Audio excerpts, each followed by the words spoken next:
తథావివ సంపృప్తౌ వాగర్థ ప్రతిపత్తయే జగతః పితరౌ వందే పార్వతీ పరమేశ్వరౌ. నారాయణ సమారంభాం వ్యాసశంకర మధ్యమాం అస్మదాచార్య పర్యంతాం వందే గురు పరంపరాం. స్వయంవరానికి వచ్చి పెళ్లి చూసుకోవాలని కాదు, అందుకే స్వయంవర లక్షణం మనం చెప్పుకున్నాం. ఎవరైనా స్వయంవరానికి పిలిస్తే వెళ్ళాలి, వెళ్ళి ఆశీర్వదించడానికైనా వెళ్ళాలి, వివాహానికి మాత్రమే కాదు. క్షత్రియ ధర్మం అది. పైగా ఇది కొంచెం వింతైన స్వయంవరం. పునఃస్వయంవరం ఏమిటండి? అదేదో వింత, తెలుసుకుందామని ఋతుపర్ణులు కనిపించింది. కానీ రేపు అంటే అయోధ్యానగరం నుంచి విదర్భకి ఒక్క రోజులో రావడం, పైగా మధ్యలో ఒక్క రాత్రి ఉంది. ఎవడి వల్ల కాదు. అందుకే కబురు ఇక్కడికే వచ్చింది. ఋతుపర్ణుడు వల్ల కాదు అనుకుంటూ పక్కనున్న బాహుకుడి యొక్క రథచోదకత్వ నైపుణ్యం తెలుసు గనక, నువ్వు గొప్పవాడివి కనుక చిన్న నీ వల్ల అవుతుందేమో నుండి మనం వెళ్ళగలమంటావంటే హాయిగా వెళ్ళగలం అన్నట్టు మహాత్ముడు. రమ్యమైన మలుపు తిరిగింది. ఇప్పుడు ఎప్పుడైతే రథం బయలుదేరిందో ఆశ్చర్యకరం. పైగా ఎవరు ఊహించని గుర్రములు పెట్టేట్టు, పొట్టి గుర్రాలు.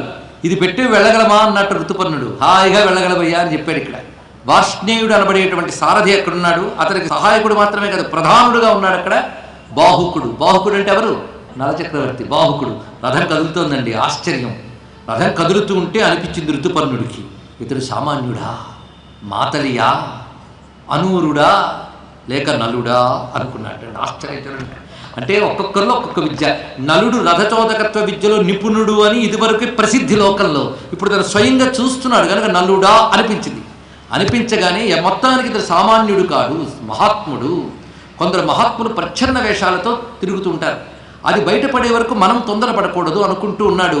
ఈ లోపల ఋతుపర్ణుని యొక్క ఉత్తరీయం జారిపడింది అక్కడ. వెంటనే బాహుక వార్ష్ణేయుని చెప్పి రథాన్ని కాస్త ఆపించు, నా ఉత్తరీయం పడిపోయింది, ఆ వార్ష్ణేయుడు తీసుకొచ్చిస్తాడన్నట్ట.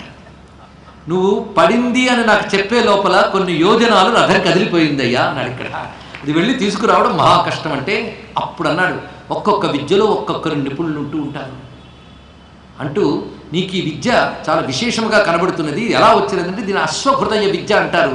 దానితో ఎలాంటి అశ్వాన్నైనా నేను అనుకున్న ప్రకారం నడిపించగలనయ్యా అన్నాడు. ఇక్కడ ఇప్పుడు నువ్వు వెళుతున్న వేగానికి కాసేపు ఆగి వెళ్ళినా మనం సకాలానికి వెళ్ళగలం కనుక ఇక్కడ ఆపు అన్నట్టు. ఇక్కడ ఋతుపర్ణుడు ఆగిన తర్వాత అక్కడ విభీతక వృక్షం అని వృక్షం ఉంది, తాండ్ర చెట్టు. ఆయన అన్నాడు, సృష్టిలో అన్ని విద్యలు ఒకరి దగ్గర ఉండవు, అన్ని గొప్పతనాలు ఒకటి దగ్గర ఉండవు. ఒక్కొక్కరి దగ్గర ఒక్కొక్క గొప్పతనం, ఒక్కొక్క విద్య ఉంటుంది. అందుకే ఒకడు ఇంకొకరిని ఎప్పుడు గౌరవించవలసిందే. నీ విద్యను నేను గౌరవిస్తున్నాను, నాకొక విద్య తెలిసి చూపించినా అన్నట్టు. అదేమిటంటే ఇప్పుడే చెప్తాను చూడు. ఇక్కడ ఈ కొమ్మకి ఇన్ని వేల రెమ్మలున్నాయి, ఇన్ని వేల ఆకులున్నాయి, ఇన్ని పళ్ళున్నాయని లెక్క చెప్పాడు. కొమ్మకి మాత్రమే చెప్పాడండి. ఎందుకంటే తిరిగి చెప్పేగా లెక్కించడానికి సమయం ఇవ్వాలి, చెక్ చేసుకోవడానికి. అంటే చెట్టుకి అంతా ఉన్నాయో చెప్పడం లేదు. ఒక ఆయన అన్నట్టు ఆకాశంలో ఎన్ని నక్షత్రాలు ఉన్నాయో తెలుసా? 9,99,999 అన్నట్ట. నిజమా అంటే లెక్క పెట్టుకోవాలి. ఎవరి వల్ల అవుతుందండి? అలా చెప్పడం కాదు. అందుకే కొమ్మకి ఎన్ని ఉన్నాయో చెప్పెట్ట, నువ్వు ఇప్పుడు లెక్క పెట్టుకున్నట్ట. చెప్పిన ప్రకారం నేను లెక్క పెట్టాడు. అంతే ఉన్నాయి. ఎలా చెప్పగలిగా ఉంటా? నీ దగ్గర అశ్వహృదయ విద్య ఉన్నట్లే నా దగ్గర అక్షహృదయ విద్య ఉన్నదయ్యా. ఇది ఒక ప్రత్యేకమైన విద్య అని అంటే, అయితే ఈ విద్య చాలా గొప్పది. విద్య నుంచి విద్య తీసుకోవాలి కనుక నేను నీకు అశ్వహృదయ విద్య ఇస్తాను, నాకు అక్షహృదయ విద్య ఇస్తావంటే, సరే ముందు నేను నీకు అక్షహృదయ విద్య ఇస్తాను, తర్వాత అవసరమైనప్పుడు నేను అశ్వహృదయ విద్య తీసుకుంటాను అని చెప్పి అక్షహృదయ విద్యను ఉపదేశించాడు. ఇది మంత్ర విద్య, సామాన్యంగా. భారతీయ విద్యల గురించి మాట్లాడాలంటే ఒక ప్రత్యేకమైన అంశం అవుతుందండి. ఎలాంటి విద్యలు ఉండేవి ఈ దేశంలో. మొత్తానికి అక్షహృదయ విద్యని బాహుకుడు ఉపదేశంగా పొందాడు ఋతుపర్ణ మహర్షి ద్వారా. అశ్వహృదయ విద్య అంటే అవసరమైనప్పుడు తీసుకుంటానన్నాడు. ఎంత మర్యాద చూడండి. ఎందుకంటే తాను ఎవరి దగ్గర మంత్రం తీసుకుంటున్నాడో అతని చరిత్ర, అతని పవిత్రత తెలియకుండా ఉపదేశం పొందరాదు. ఇది తెలుసుకోవాలి. ఇది సంప్రదాయం.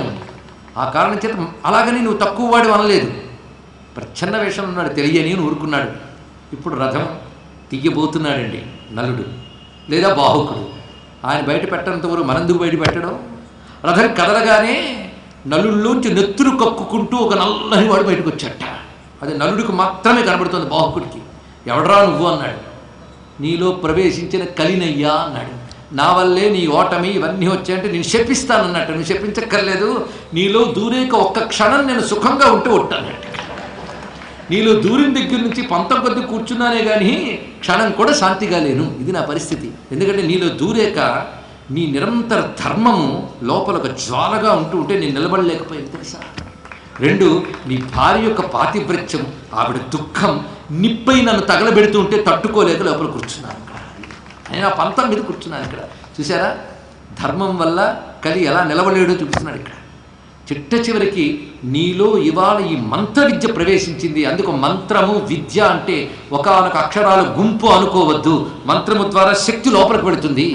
అలా శక్తి పొందిన గురువే ఇవ్వగలడు, ఇది తెలుసుకోవాల్సింది. కనుక ఎప్పుడైతే అందుకే మంత్రానుష్ఠానం చేస్తుంటే లోపల శక్తి మనలో ఉంటుంది, అది తెలుసుకోవాల్సింది ఘట్టంలో. ఎప్పుడైతే నీ లోపల అక్షహృదయ విద్య అనబడే మంత్రదేవత ప్రవేశించిందో వెంటనే ఆ అగ్నికి ఇంకా నేను నిలబడలేక బయటకు నెత్తురు కక్కుంటూ వచ్చాను కనుక నువ్వు ఇప్పుడు వేరే శపించక్కర్లేదు, నా దురవస్థ అంతా ఇంత కాదు, ఇకపై ధర్మాత్మను జోలికి వెళ్ళనంటే. అయితే నువ్వు ఇకపై విభీతక వృక్షాన్ని ఆశ్రయించుకునుండు అని చెప్పాడు. ఆ యుగంలో కనుక వ్యాప్తికి అవకాశం నీకు లేదు, విభీతక వృక్షం మీద ఉండు అన్నట్టు. అదే తాండ్ర చెట్టు. అందుకే తాండ్ర చెట్టుతో చేసిన కలప కానీ వస్తువు కానీ ఇంట్లో వాడితే అది పరమ అధోగతి పాలు చేస్తుంది. అందుకే దాని నిషేధమైన వృక్షం కింద మారింది అప్పటి నుంచి. అలా పెట్టి ఇదంతా ఋతుపర్ణునికి తెలియదు. రథం బయలుదేరిందండి అక్కడి నుంచి. బయలుదేరి తిన్నగా విదర్భ దేశానికి చేరుకుంది. ఋతుపర్ణుడు రథం తోలుతూ వస్తున్నట్ట. కొంతమంది వాళ్ళ ఆయన ఎలా డ్రైవ్ చేసి వస్తాడో తెలుసు. ఎందుకంటే ఒకసారి ఒక ఇంట్లో నుండి కారు వచ్చింది. ఎవరు వచ్చారే అందుకే ఆ ఇంటికి వచ్చిన బంధువు వాళ్ళ ఇంటి యజమానురాలతో, ఇంటి గృహిణితో, మా ఆయనేలే, మరి ఎందుకు తలుపు తీయలేదంటే మా ఆయనే కదా. ఎందుకు ఎలా పోల్చేవమ్మా అంటే కారు వస్తున్న సౌండ్ బట్టి అందుకే అలాగే అనుభవం అండి. అలాగే ఋతుపర్ణుడు రథం తోలుతూ వస్తున్నాడు బాహుకుడు, అది పోల్చి ఇది నలుడే అనుకుంది ఆవిడ. బయటకు వచ్చి చూసిందిగా నలుడు లేడు.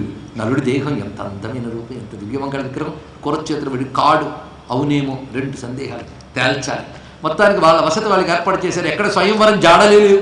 నిజంగా జరిగితేనా ఋతుపర్ణుడు సిగ్గుపడ్డాట. కొంచెం ఆలోచించద్దు, ఎందుకు తొందరపడ్డా అనుకున్నాడు. బయట పడలేదు.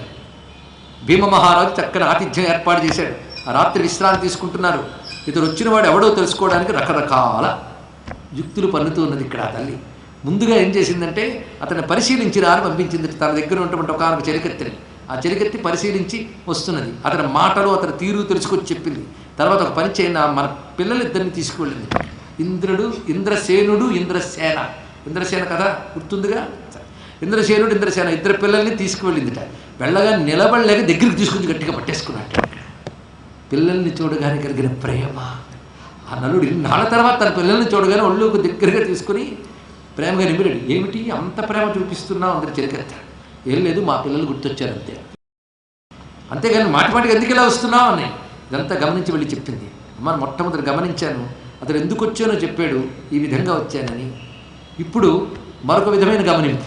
అదేమిటంటే ఆయన వంటవాడు కూడా కదా, ఆ వంట వండుతున్న తీరు ఎలా ఉందో చూసిరా అన్నదిట. ఇప్పుడు వెళ్ళి చూసి వచ్చిందని చెరికెత్తే. ఆ వంట చాలా అద్భుతంగా ఉన్నది. ఆ తీరు వండుతున్న తీరే చూస్తుంటే సామాన్యంగా లేదు. అదొక విద్య. చూసి వచ్చి అమ్మ వంట వండి తీరే చాలా బాగుందని వర్ణించింది ఆవిడ. అవునా, వండినవి ఏవైనా నంజుళ్ళు రుచికి తీసుకురా. మళ్ళీ తెచ్చిందా జరిగెత్తే. అబ్బాయి ఇది మా ఆయన వంటే అంట.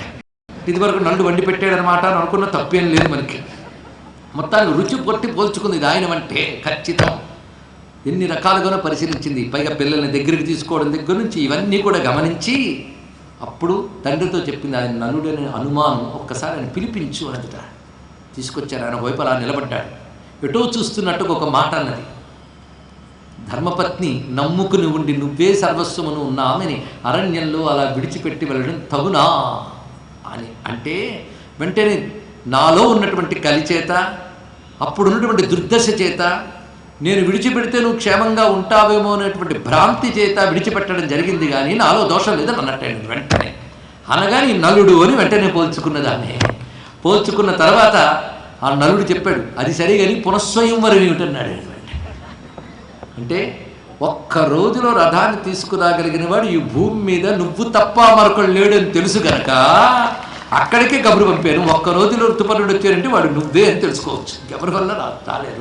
అందుకు రేపు పెట్టిందే కానీ ఈ పునఃస్వయం అనే జాడ లేదు అన్నాడు. వెంటనే నిన్ను బాధ పెట్టినందుకు మన్నించన్నాడు నలచక్రవర్తి.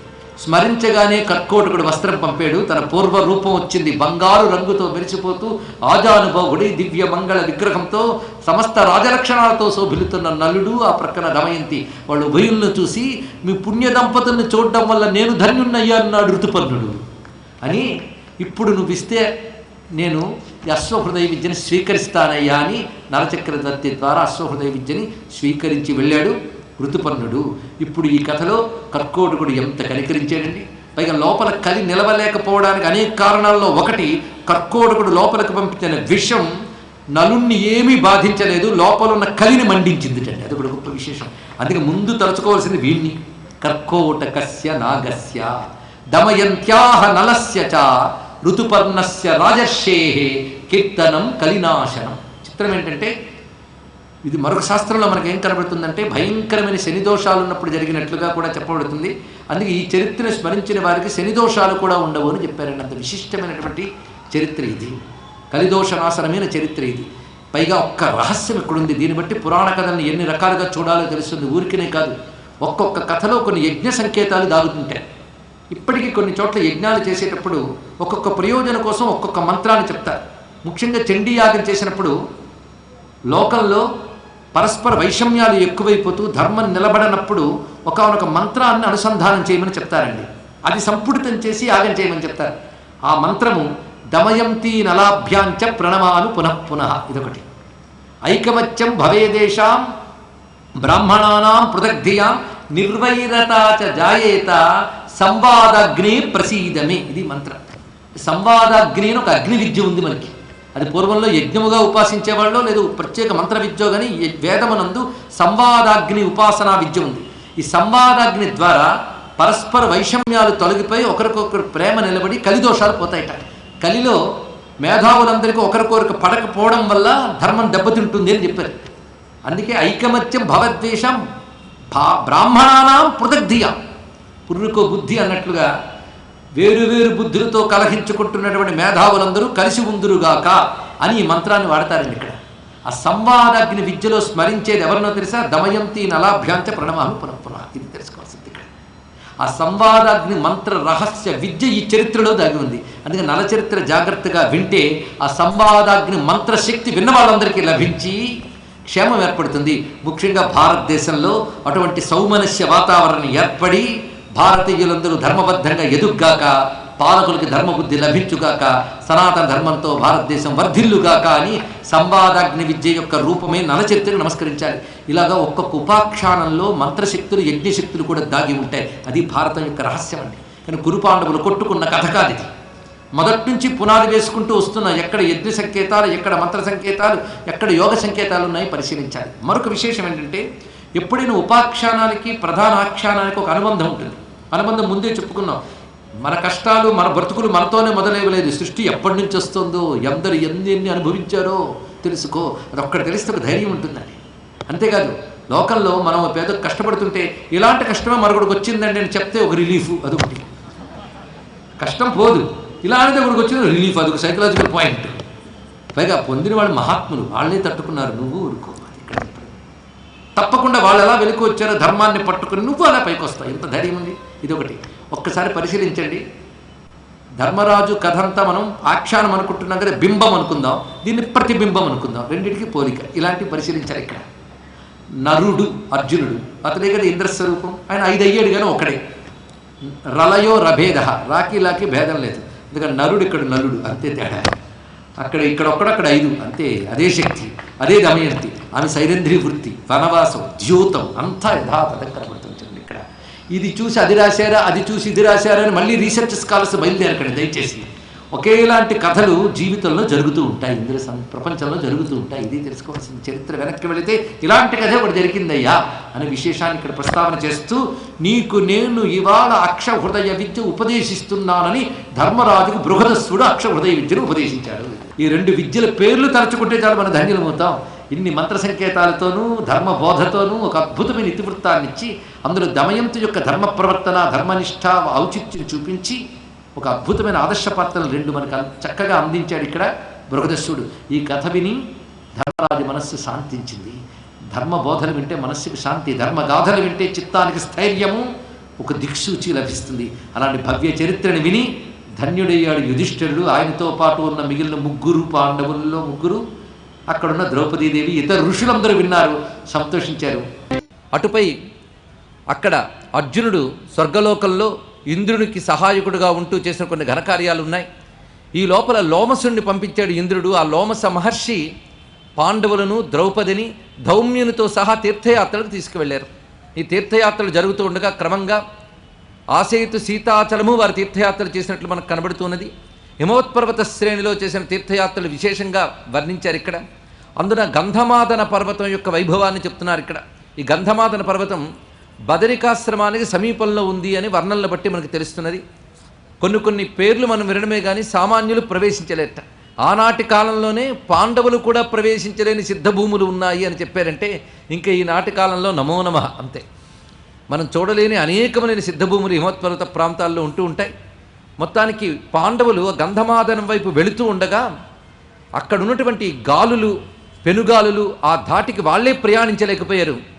ద్రౌపది వాలిపోయిందిట అక్కడ.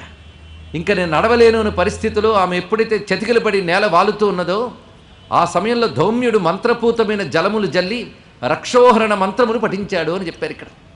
ఆ తర్వాత భీముడు ఘటోత్కచుడిని స్మరిస్తే ఆ ఘటోత్కచుడు వచ్చి మొత్తం పాండవులందరినీ కూడా ధౌమ్యునితో సహా ఈ గంధమాదనం వెళ్తున్నటువంటి క్షేమంకరమైన ప్రాంతం వైపు తీసుకువెళ్ళారు.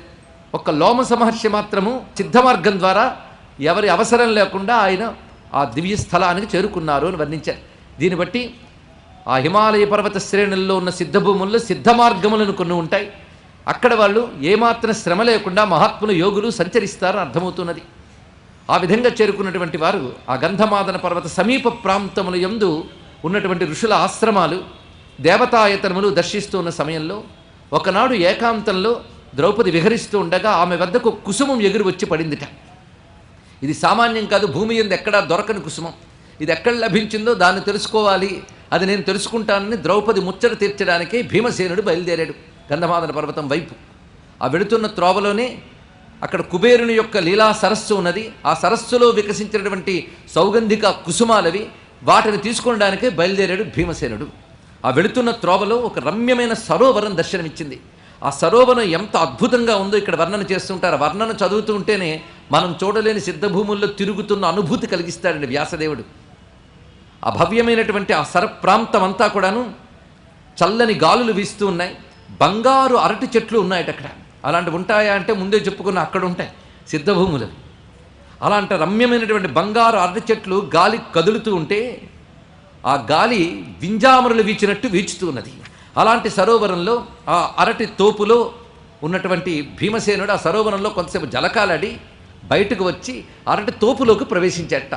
ఆ కదలీ వనంలోకి ప్రవేశించాడు.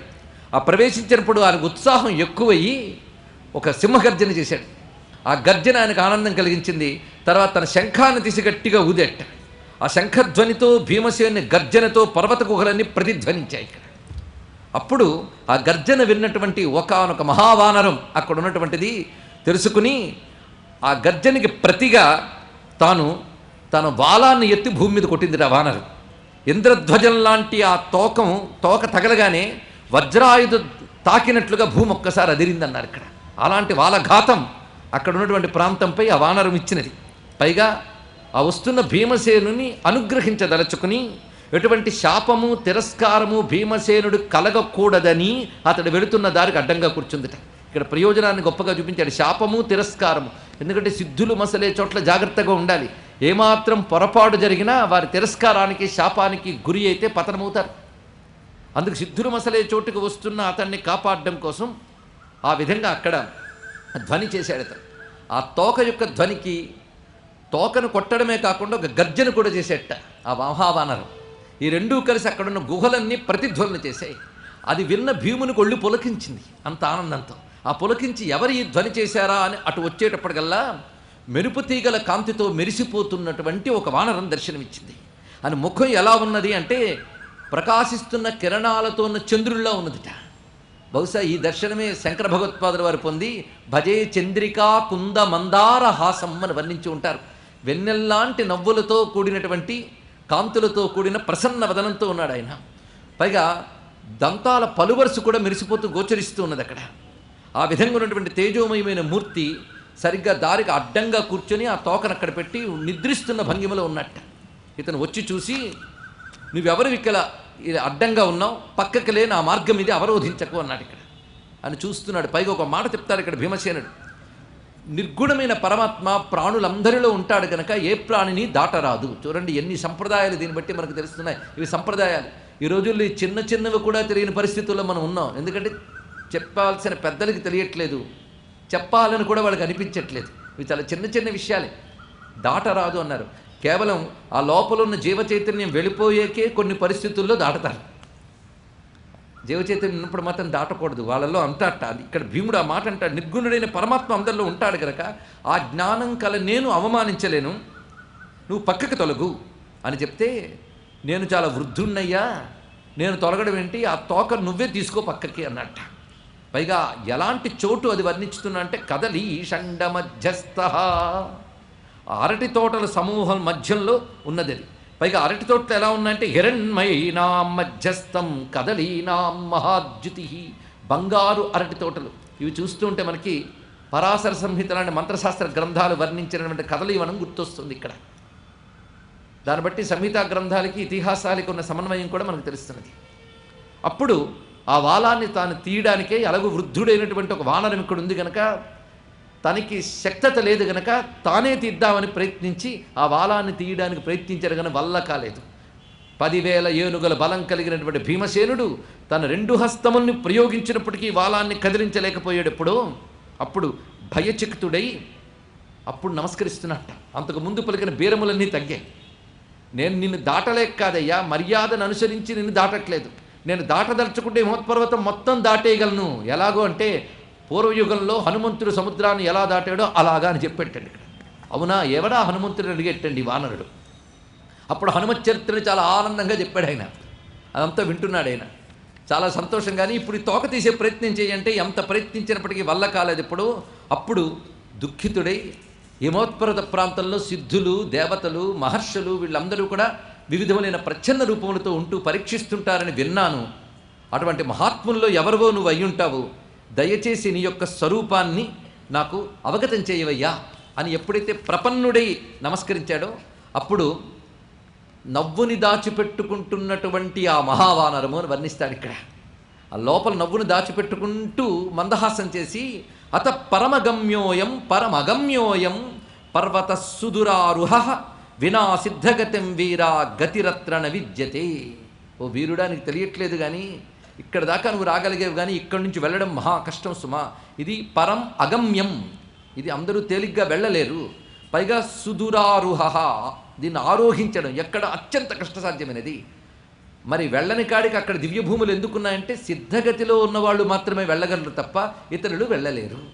అందుకు నువ్వు సాహసించకు అని చెప్తూ తాను ఎవరో వివరిస్తున్నాడు ఇక్కడ. అంజనాపుత్రుడై కేసరి క్షేత్రమునందు జన్మించినటువంటి హనుమంతుడును అని తన్ను తాను పరిచయం చేసుకోగానే భీముడికి ఒళ్ళు పులకించిందండి ఇక్కడ. వెంటనే ఆనంద పరవశుడై సాష్టాంగ నమస్కారం చేసి, నువ్వు నాపై ఎంతో దయ చూపించావు, ఇప్పుడు నీ స్వరూపం మహద్రూపంగా గోచరిస్తున్నది. అయితే నాకు కోరుకున్నది, నీ చరిత్ర ఎప్పుడు వింటూ మననం చేసుకుంటూ ఉన్నప్పుడు నువ్వు నీ మహద్రూపాన్ని ప్రకటించిన సన్నివేశాలు కొన్ని రామాయణంలో మేము విన్నాం. అంటే భారత కాలం నాటికే రామాయణ గాథ అంత ప్రచలితమైందని మనం తెలుసుకోవాలి. అందుకే ధర్మరాజు జూతానికి వెళ్ళేటప్పుడు కూడా రాబుడంతటి వాడు బంగారు లేడి ఉండదని తెలిసి కూడా వెళ్ళలేదా అని ఒక మాట అంటాడు. ఇలా అనేక చోట్ల మనకి రామాయణ స్మరణ కనబడుతూ ఉంటుంది. అందుకే హనుమంతుని యొక్క ఆ సన్నివేశం బాగా హృదయంగమంగా ఉన్నది భీమునికి. అందుకే అది గుర్తు తెచ్చుకుని నువ్వు సీతమ్మని వెతుకుటకై అన్వేషించడానికి బయలుదేరావు కదా, ఆ సమయంలో నువ్వు ఏ మహద్రూపాన్ని చూపించావో దాన్ని నాకు చూడాలని ఉంది అని అంటే, అప్పటి రూపం ఇప్పుడు చూపించడమా, అది ఏ యుగం, ఇది ఏ యుగం, చాలా ఈ రెండిటికి మధ్య చాలా అంతరం ఉందయ్యా, యుగ యుగాలకి అనేక మార్పులు జరుగుతాయి అంటూ ఇక్కడ హనుమంతుడు చెప్పినటువంటి మాటలన్నీ కూడా హనుమంతుని ఉపదేశముల కిందే భావించాలి. కానీ ప్రస్తుతం మనకి ఉన్న సమయాభావం చేత ఉపదేశాల జోలికి వెళ్ళట్లేదు.